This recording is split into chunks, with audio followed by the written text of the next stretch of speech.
Angelina and Sophie here. Welcome to Upper Valley Access September 2014. It has been an exciting month in White River Junction. This month's magazine will highlight the Glory Days Festival and the work of some First Friday filmmakers. CATV is also covering the entire 2014 Hanover boys varsity soccer season. We'll take a look at some of the season highlights so far.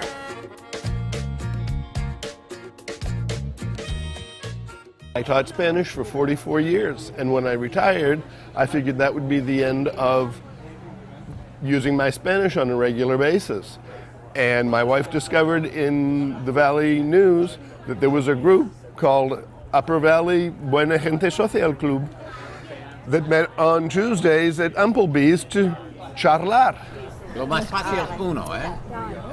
Lo más difícil es cinco. Exactly. You never know who's going to come, but it's always someone who comes with a passion, a passion to connect with other people and a passion to practice their Spanish at whatever level. And I think, really it requires a certain amount of bravery to come and do that. Estoy muy alegre tener la posibilidad de participar con Buena Gente.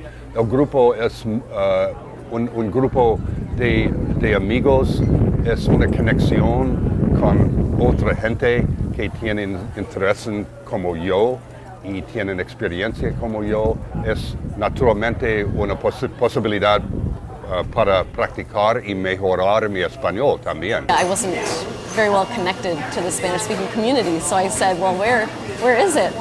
And finally decided, I need to create that because I wasn't finding it for myself. And I started just asking people that I met through different places and different venues, do you know anyone who speaks Spanish? And little by little started to get a group of people together.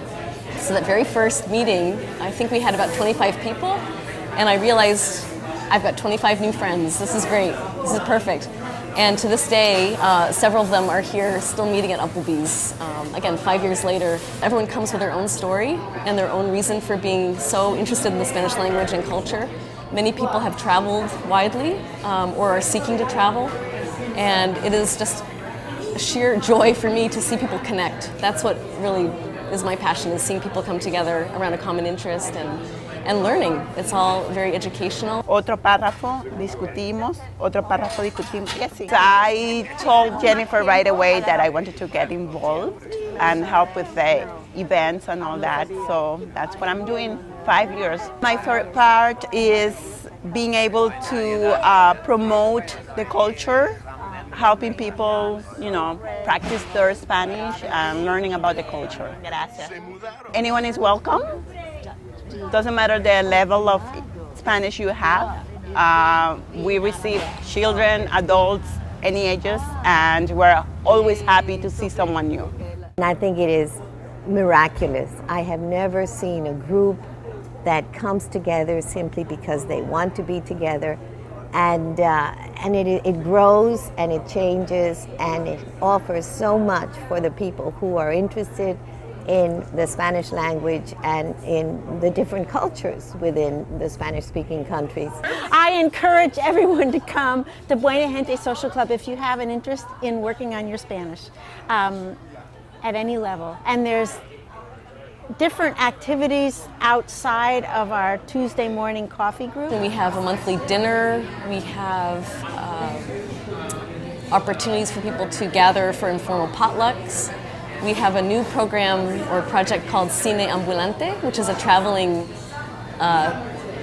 movie series. I think it's really cool how it's a culture within Hanover of people that are interested in Spanish or have lived in Spanish-speaking countries abroad that have an idea of wanting to build a community here. There's the book club aspect of it, there's movies as well, so it's kind of a really cool thing that I'd like to get involved with more. Time has shown us that people have a long-term interest in this sort of activity. The relationships that are created over time become stronger and really do lend a lot of meaning to people. There, as I said before, people come and go quite a bit, but they know that we're here and they can really count on us. And I think having a steady, ongoing activity that is very open, non-judgmental, welcoming is something that you can't get enough of. Be prepared to be warmly welcomed. That's what it's all about.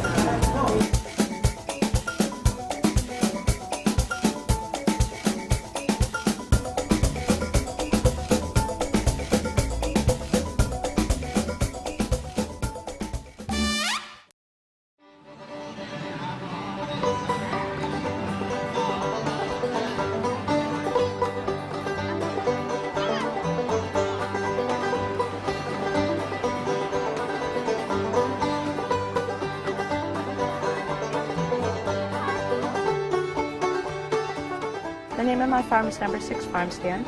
I'm the 5th generation of women to live in this farm. It's 100 acres more or less. It's a hillside farm in East Haverhill, New Hampshire, and has been passed down by women for 5 generations.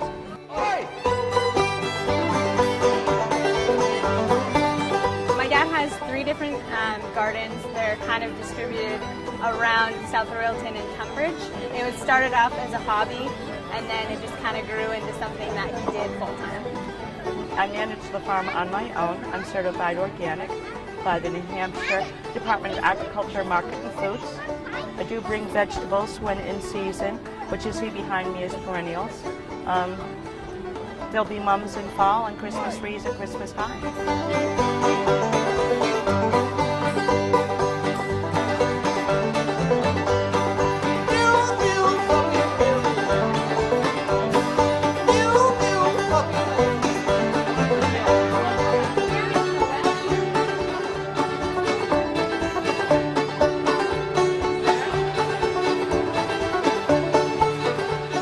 Like local produce is so important to get out and support your community. There's something so vital that people don't talk about, like, you know, going to a grocery store and helping a local farmer out is completely 2 different things. And you get such, like, when you come here, it's kind of a community, and you just have fun, and it's just a nice feel to it. It's great to come out and get your kids out of the house and just enjoy some local produce. This is economic integrity. These folks come here to support their neighbors, their neighboring farmers, who work real hard to bring a quality product to market, who stands by what they sell, rather than buying it from some foreign country, food poisoning, and then who's to blame? These people stand behind their work.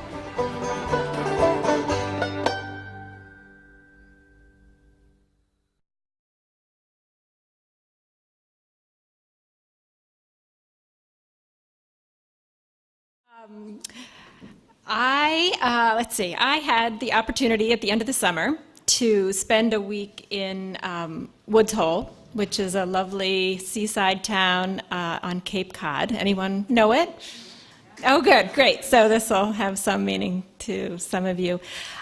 This is a town where I spent a week or 2 every summer when I was growing up. My grandmother lived there year-round, so this was our summer vacation. My parents would stuff us all into the station wagon, and we would take this 8-hour drive from Pennsylvania up to Massachusetts, and it was wonderful. I mean, it really was sort of the perfect summer vacation for all of us, and we loved it.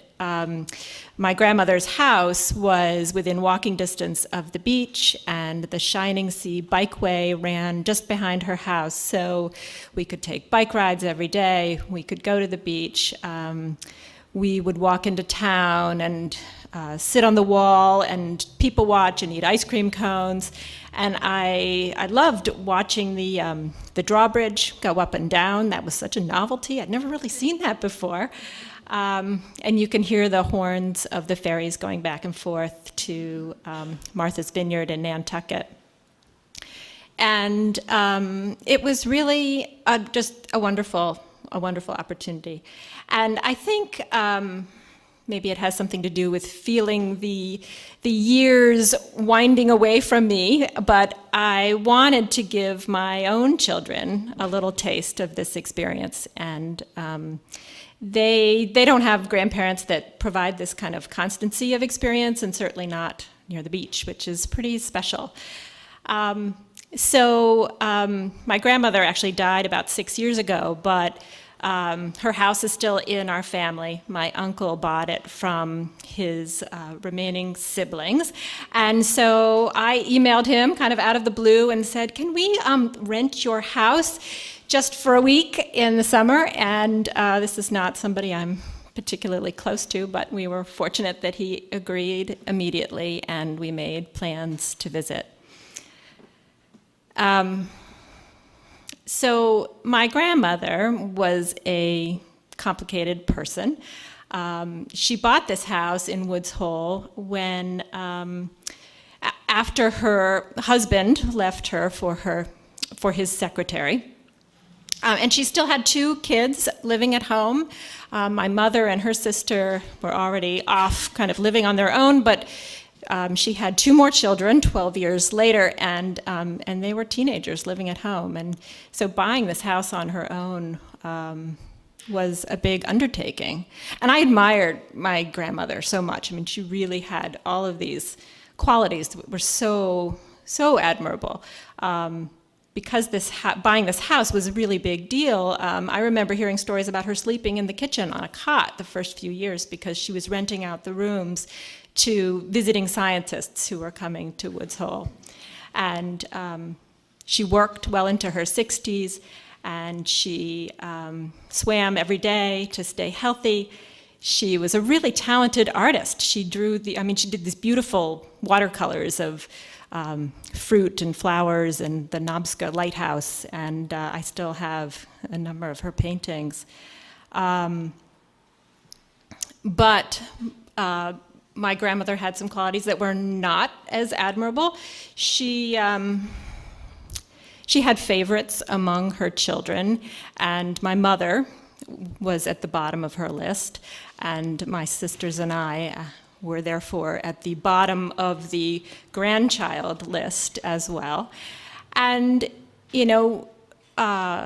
talking with my grandmother was always sort of an exercise in trying to balance out that admiration and then all of the sort of criticism and comparisons that were always part of that conversation.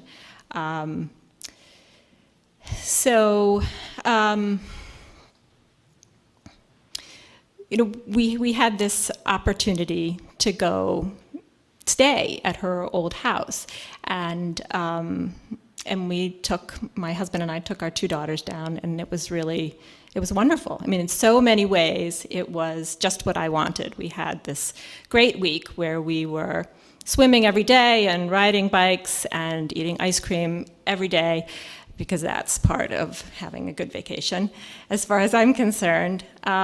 We played board games. I mean, it was really wonderful. At the same time, the funny thing about family vacations is that you always take all your family dynamics with you, and spending a week of really great togetherness is sometimes a lot of togetherness. And so my daughters were bickering, and my husband and I were compromising, and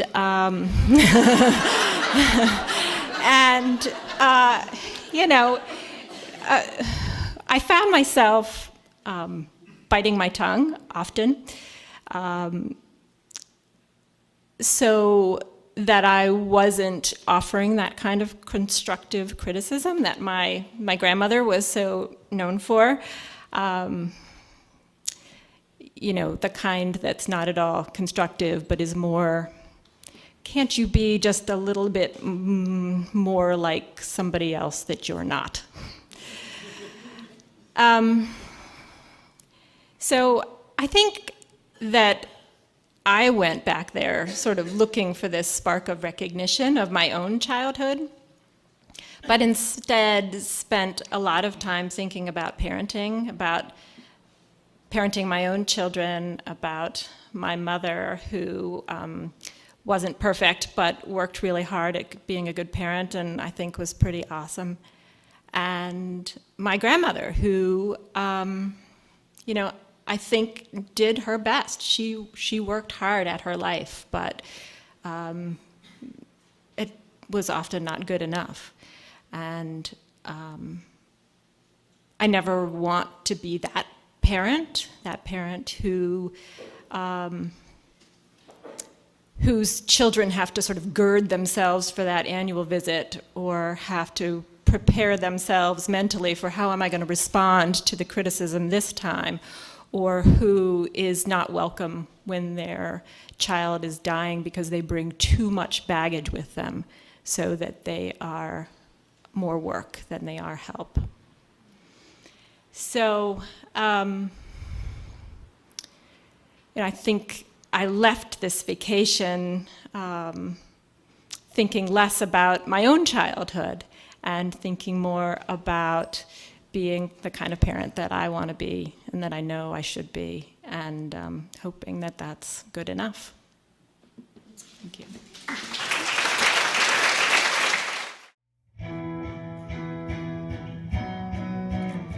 Welcome to another edition of Points of Interest, brought to you by the Lebanon Area Chamber of Commerce. Hi, thanks for joining us again. I'm Erin Sykes-Buck, and I am here with our Fitted In program for this month. Well, hi everybody, this is Linda Carbonell from Walking Through Life TV show. Hey, good day. This is Greg Lewis, the city manager here in Lebanon, New Hampshire.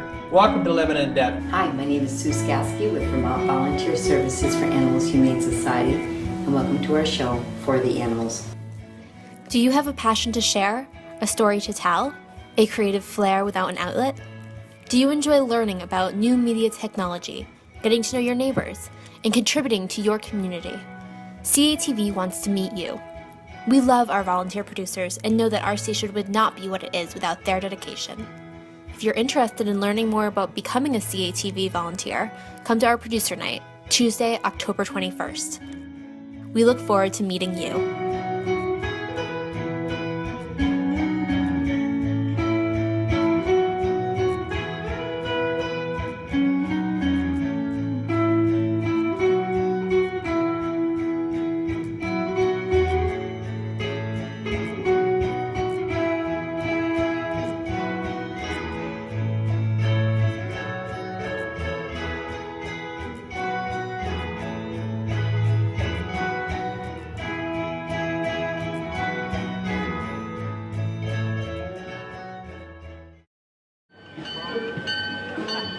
This is the biggest event that there's ever been in railroading in Vermont as far as a exhibit of equipment. Kevin here, he's been instrumental in bringing all this equipment into town, and I'm going to let him tell you the story because he's the man that did it, and I really don't know how he did it. There's not many secrets. It was just about contacting and making connections through the years of the freelance photojournalist. Made a lot of connections with all of the railroads that have participated today, and have continued to keep in touch with those folks and reached out and said, hey, we're doing Glory Days, and it's a worthwhile event. We're trying to build on it for the community of White River, trying to get people to town, and would you be interested in sending some of your equipment? To their credit, the railroads that are involved spent the money for not only getting the equipment here, but for the crews and the fuel and everything else, which is a complete donation basically to White River Junction for this event. So many thanks out to Pan Am Railways, to Vermont Rail System, who's actually hosting most of the active events on the Glory Days event. Amtrak for bringing their exhibit train out, and for New England Central for providing their tracks as well for the exhibit train and for the equipment that they're displaying here today. Well, the Society has been in existence since the 1930s, and it's a group of rail fans, people interested in railroads. They provide excursions. There's chapters all over the country and actually overseas as well. There's over 20,000 members in the NRHS. And our local chapter here, we have a monthly meeting. We have programs on different railroad topics. We have railroad professionals that come and talk, and railroad enthusiasts who've taken excursions show their slides and their pictures and videos. So it's a pretty good group. Railroads help build small towns like this throughout history, and a lot of towns are now beginning to celebrate that history. It's good to be recognized for the importance that these towns have played. And the railroads are beginning to get more cooperative all the time now as far as helping out with the celebrating that history. We have 3 railroads here today represented. And Amtrak's here with their display train. It's just an incredible collection of equipment. Bill, I think first we'd like to ask you, why did Amtrak decide to send the exhibit train here this year? It's on a national tour. This is one of only 2 places in New England that it's coming to, and it's going all over the country. So why did they choose White River Junction?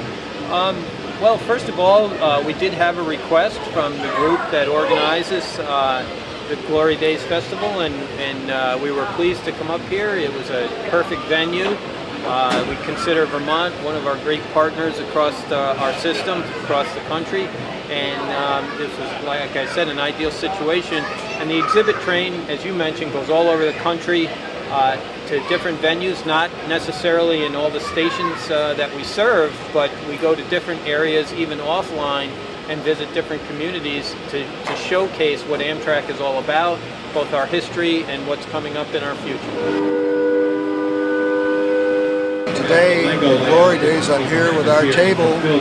I'm president of the Central Vermont Railroad Historical Society, and hoping people stop by and take membership forms. They're able to look at picture books that I brought so they can see the way it used to be in old steam days and early diesel days. The Vermont Rail System itself and home office in Burlington is just very pleased that we were able to be part of this operation. I think this is coming together very well, working with the Hartford Parks and Rec themselves. And I hope we continue this relationship with these other railroad operations with other railroad companies in the future that even make this even a bigger event next year. If you missed it this year, you need to find out about this next year and show up.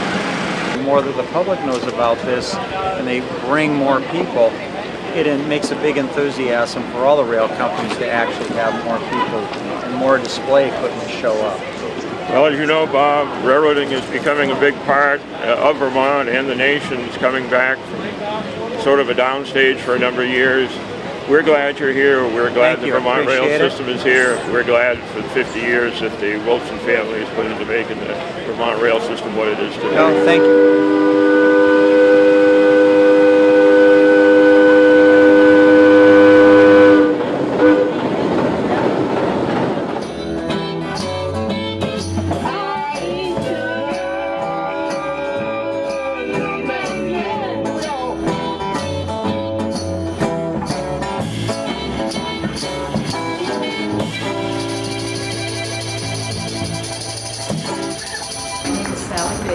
I own Oodles in White River in the Tip Top building.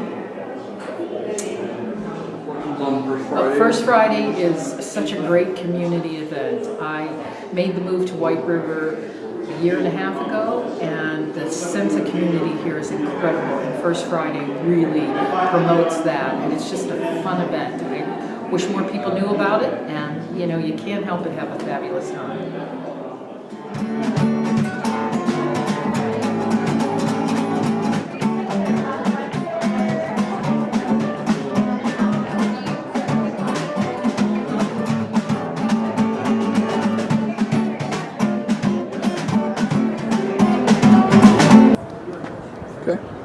Hi, I'm Jenny Holtz, and I just played at Revolution Clothing Store. I'm a musician, and I play guitar and sing, and I enjoyed it because it was very quiet and laid back, and there are lots of really cool people who come in there, lots of interesting people, and it's nice to see, you know, someone come in and start dancing or something, or recognize a song.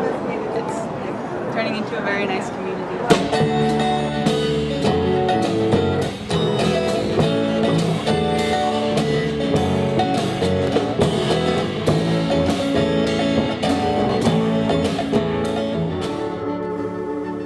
On September 20th, CATV production assistant Brianna Spangler went on a mushroom hunt in Paradise Park with Mike Quinn. Mushroom hunting is really a wonderful, wonderful pastime. You get out there, and it's a good reason to get out in the woods, and then they'll just amaze you with the diversity. Then when you learn, like a morel or a chicken of the woods, then you have this reason to go out to get some that are really good to eat, to store or to sell or to share. When I go looking for mushrooms, it's sort of like scanning the ground. You just look, get sort of a search image.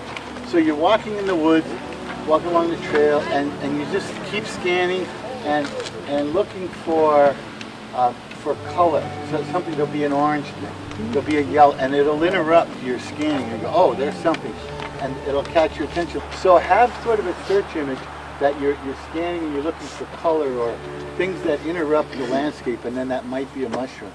Let's go. Monadnock from Keene and the Montshire from Heartland came here and declared this the most diverse mushroom populations they had ever seen. And I was surprised. They call them LBMs, little brown mushroom. Yeah, this looks like a chicken fat pseuilus. Okay. So chicken fat pseuilus. The hemlock and the pine could be a great place to find a so this, you're doing it the right way. Walk along the main trail, don't stress yourself, then take a little tangent, go off, explore the little alcove there, and see what you find and come. That's what makes mushroom hunting so much fun. Yeah. It's just a stress-free, get out there. This is the destroying angel, this white one. So it's Amanita virosa, V-I-R-O-S-A. One of these would kill 3 people, 4 people. Yeah, there's a bunch of them. I mean, that's what's the interesting thing. They're everywhere. I mean, they're absolutely deadly, and they are just right there. I mean, this one, no gills, but rather pores. So this is Suillus, Suillus. They declared that Paradise Park had more different kinds of mushrooms than any other place they had ever gone. Yeah. So the Monadnock from Keene and the Montshire from Heartland came here and declared this the most diverse mushroom populations they had ever seen. And I was surprised. So come here more, the most diverse place, those 2 mushroom clubs, and explore. Go up on the prison property and explore 947 acres of public land. Go up to the Ascutney Cemetery and get those full-body flavored mushrooms. And then Hurricane Hill, Hartford's town forest, is really, really good.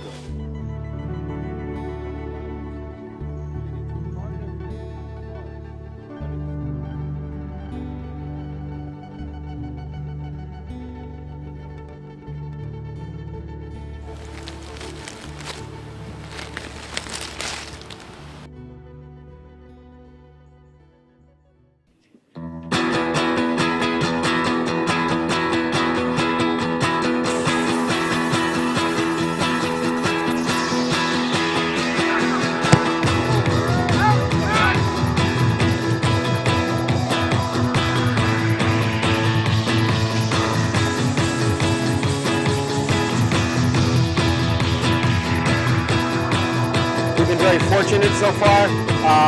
We've won 5 games, only lost 1.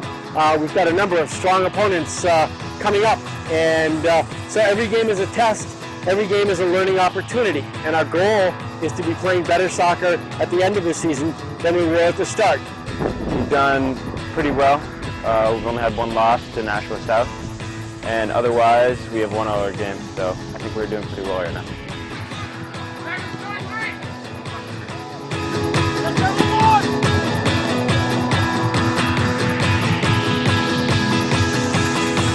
After playing, I remember last year, a lot of the kids on our team had played together for a while growing up, whether it was through Rec or Lightning, which is a club team around here, or just at the high school level. And this year we don't necessarily have that same group of kids that have played together so much, but I think that what we're doing as a team so far has indicated that we can make up for that difference. We were still unsure of ourselves as a team at first, and getting that first win definitely boosted our morale.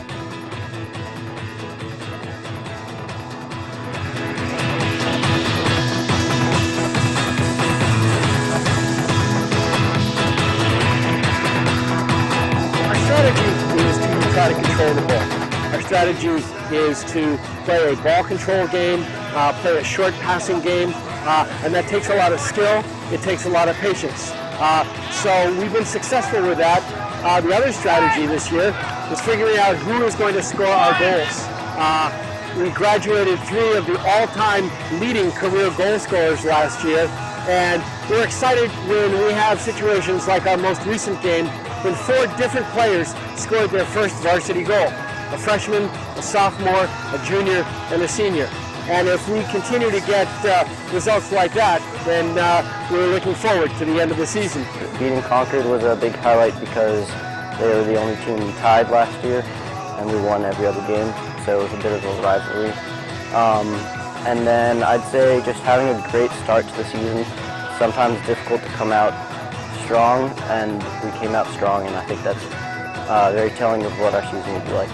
With the current progress that we've made and the momentum that we have going right now, I believe that our team will do very well in the rest of the season.